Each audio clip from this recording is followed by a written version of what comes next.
Hello and welcome. Today we are going to start the last organ system being discussed in human biology, and that is the female reproductive system.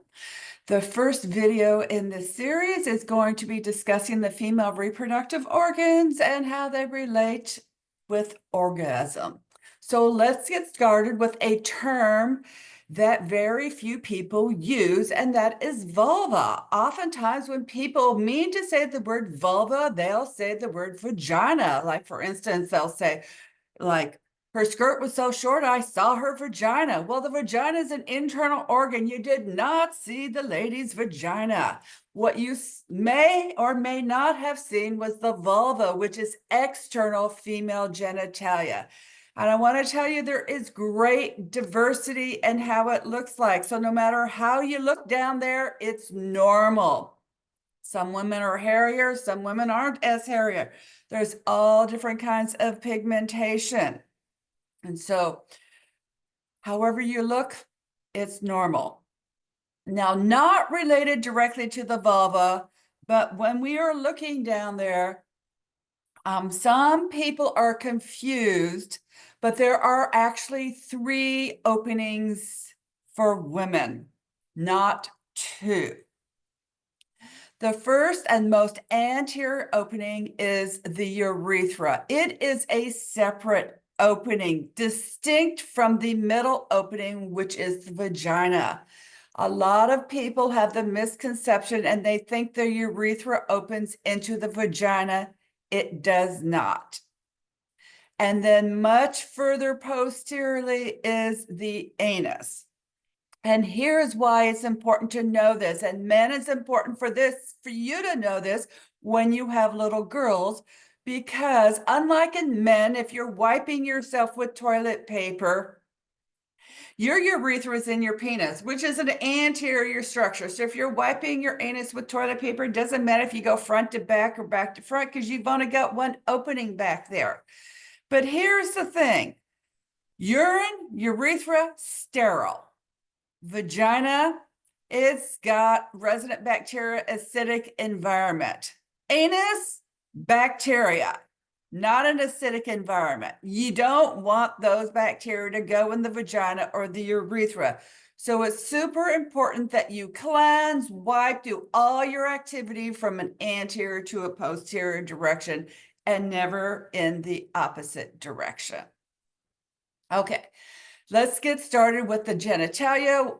We have the same picture over here on the left, and on the right, this is a mid-sagittal picture showing the organs. So I want to start with what's called the mons pubis, or the pubic mountain. So this is right in front of the pubic bone. We have some adipose tissue, and then we have hair-bearing skin. Can be removed with a Brazilian hair wax, doesn't matter. But it was hair-bearing before the hair was either shaved or waxed, the mons pubis. Continuing on, ladies have 2 sets of lips or folds, whatever you want to call it. The outer ones together are called the labia majora. So each one is a labium majus. You don't hear that very often because most of the time we're using the plural forms, the labia majora. Okay, so each labium majus is hair-bearing, and it's quite thick because there's adipose tissue inside of it as well. And then inside the labia majora is the second set of folds, and these are thin, and they are known together as the labia minora. There should not be a space between the R and the A. Apologies for that. Or the singular form is the labium minus.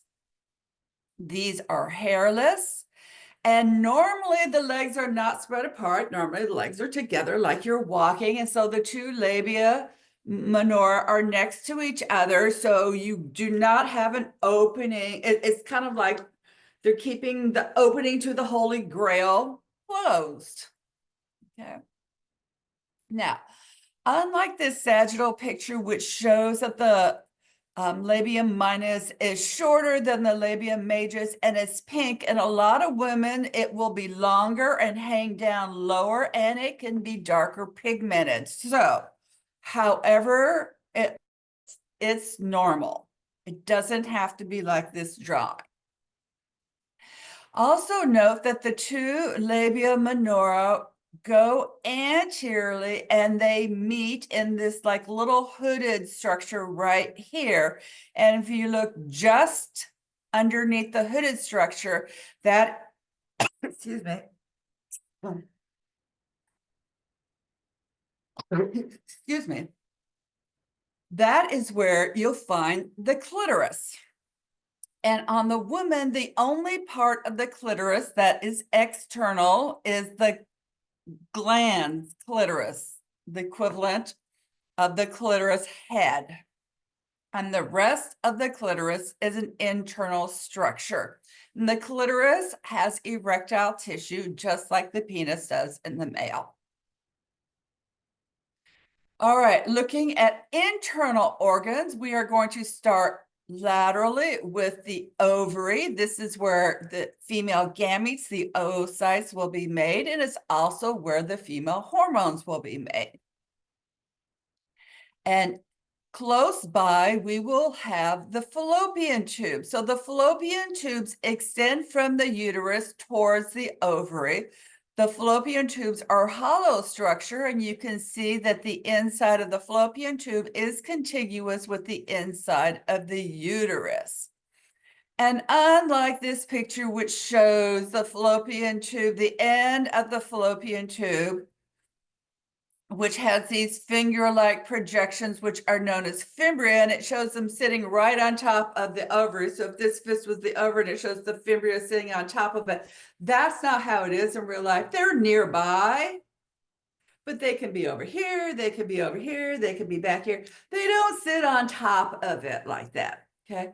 And so what happens around ovulation, those fimbria become active and start wiggling.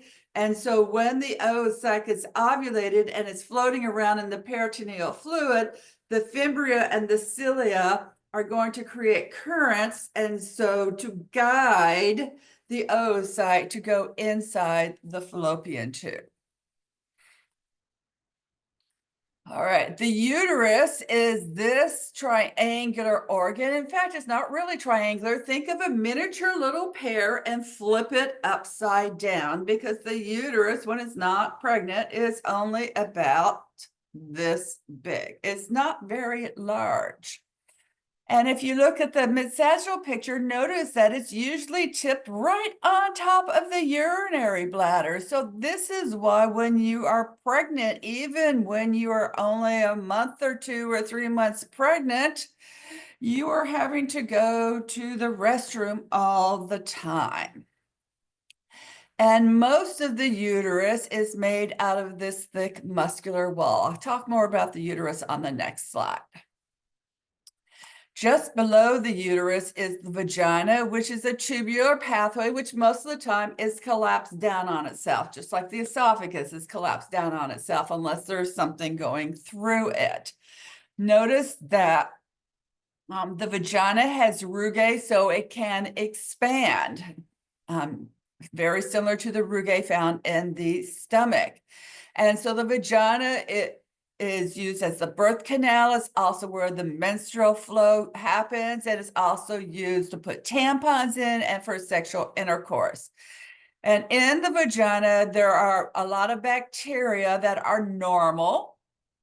Okay, it's normal to have bacteria in the vagina. We have a house band that lives in there and makes it a very acidic environment to keep other pathogenic bacteria out. So looking more about the uterus, this upper part of the uterus, which is higher than where the fallopian tubes come off of it, this is called the fundus. And this is the part that's going to rise out of the pelvis with the pregnancy. And so when you're pregnant, you'll feel the top of the fundus, and that can be used and measure. And there's certain levels it should be at different times of the pregnancy. For instance, it rises out of the pelvis at about 3 months of pregnancy. At 20 weeks, it's usually at the belly button. It's at highest point around 36 weeks of gestation. And at that point, the baby's head will drop into the pelvis. And so then at 40 weeks, it's actually lower than it was at 36 weeks. So as this baby is growing bigger and bigger, it's having to push the other organs out of the way. So, here at 20 weeks, even though the fundus is here at the belly button, there still is room for all your intestines and stuff. But look what happens at 36 weeks. There really isn't that much room for the normal organs. So if any other diseases like gallbladder disease or ulcer disease or appendicitis happen while the woman is pregnant, the organs are not in their normal location, so it gets much more difficult to diagnose.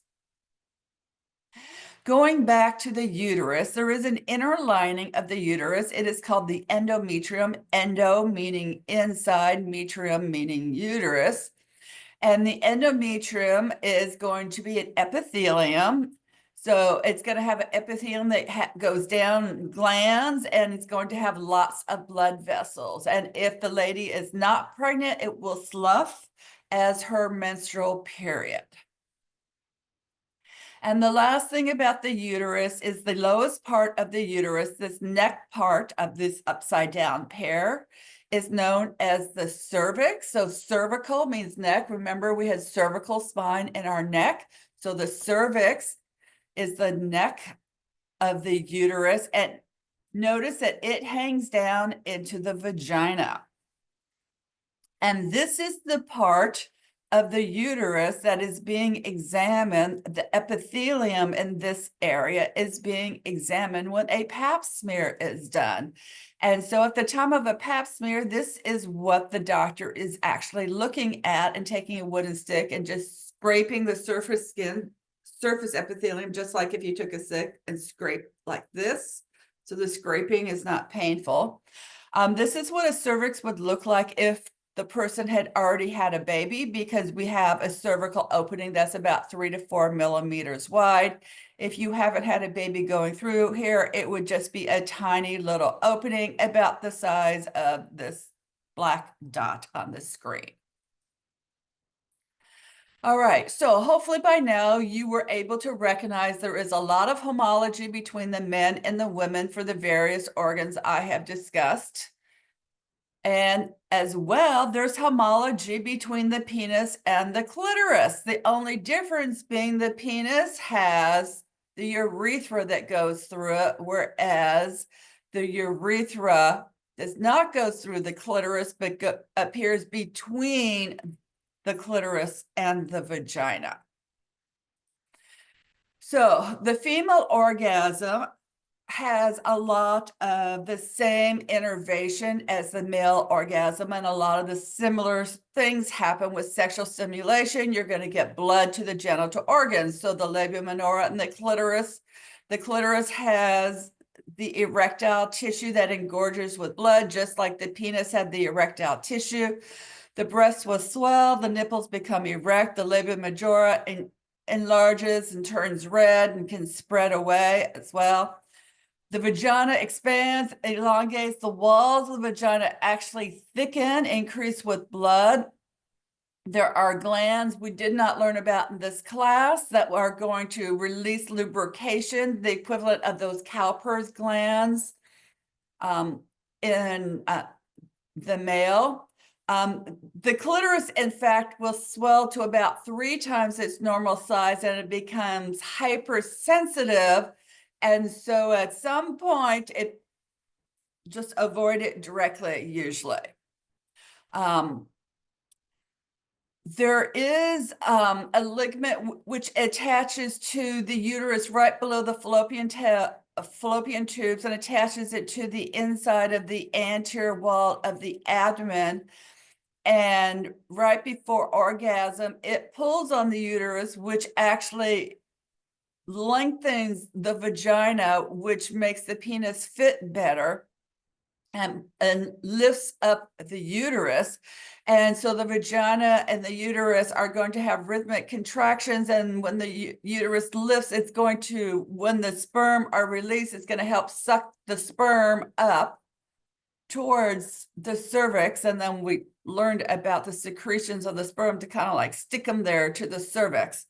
And then, of course, when the woman has orgasm, she's going to be releasing dopamine and oxytocin, and the limbic system and the cerebral cortex are going to get the pleasure feeling. Now, women are different than men in that after orgasm, females do not have a refractory period, so they can have multiple orgasms in a single sexual experience. So women can have like no orgasm, they can have one orgasm, or they can have two or more orgasms. So before we move on to the next video, look at the picture, see if you can identify everything on this drawing, including not only the organ names, but the parts of the organs, like multiple parts of the uterus, multiple parts of the fallopian tube. And thank you once again for all your hard work, and I will see you with the next video.